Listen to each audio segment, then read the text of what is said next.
Junior Shakib তো হলো মনে করেন যে টুনটুনি কাটার পরে যে ভাইরাল হয়েছে, এখন সবার মনের প্রশ্ন হলো যে আসলে ওর টুনটুনিটা কি ঠিকভাবে জোড়া লাগছে নাকি জোড়া লাগে নাই, সেটা কি কাজ করে ঠিক মতো নাকি কাজ করে নাই, এটা কিন্তু সবারই জানা আগ্রহ। পৃথিবীর সকল সুখগুলো হলো টুনটুনির ভিতরে। টুনটুনি যা ঠিক না আছে তার কিন্তু সুখ নাই।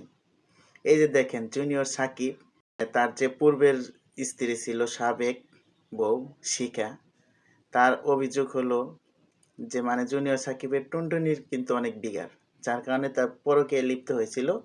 সেই কারণে কিন্তু শিখা তার টুনটুনিটা কাইটা দিছে।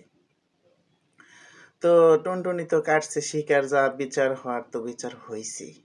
কিন্তু এই যে জুনিয়র সাকিব আগে যার সাথে পরকীয়ায় ছিল, মানে যার কারণে তার টুনটুনিটা হারাইছে, তো সেই মেয়ে আমার ইকরা টার্গেটই ছিল যে এখন ও আবার তার সুস্থ কাছে হইলে আইছিল। বা ও জেল থেকে বের হইলে যে আমি ওর মানে কাছে চলে তাকে আসবো। খুব ভালোবাসে, মানে ভালোবাসা তাদের আর শেষ হয় না, ঠিক আছে। তো দুদিন আগেও এখন আবার বলেছিল এই হাজার হাজার ইকরা কিন্তু মানুষের তাকে সামনে ছেড়ে চলে গেছে। যে আমাকে কখনো ছেড়ে যাব তো না, এই আগে হাতটা দেখেন ইকরা এবং ইকরার মা কি বলে, ভিডিওটা দেখেন। যে নাটক আর তো কিছু পারতেছে না, বাবা হইতে চলতেছে, ঠিক আছে, ও ভিডিও করুক, ভিডিও করে ও দেখাই দেয় কোন জিনিসটা যে ঠিক আছে না নষ্ট, এটা দেখাই দেয়।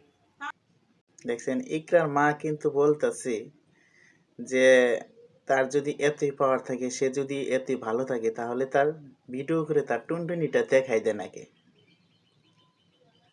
যাই হোক, জুনিয়র সাকিবের যা হওয়ার সেটা তো হয়েছে, তার কর্মের ফল তিনি পাইছে। কিন্তু এখন সে যে অসুস্থ, তাকে নিয়ে মানে তার একজন লিখছে সাথে এই মেয়ে কি ভালোবাসার তার নাটক কাহিনী করে জানে না?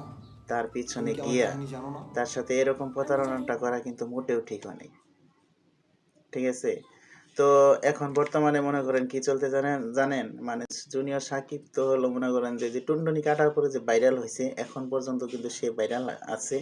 তো এখন সবার মনের প্রশ্ন হলো যে আসলে ওর টুনটুনিটা কি ঠিকভাবে জোড়া লাগছে নাকি জোড়া লাগে নাই, সেটা কি কাজ করে ঠিক মতো নাকি কাজ করে নাই, এটা কিন্তু সবারই জানা আগ্রহ। আর তাছাড়া ইদানিং মনে করেন যে কিছু মেয়ে আছে, মনে করেন দেখবেন জুনিয়র সাকিবের আশেপাশে ঘুরঘুর করতেছে, মানে এগুলো সব কিছু হলো কি ভাইরাল হওয়ার নেশা।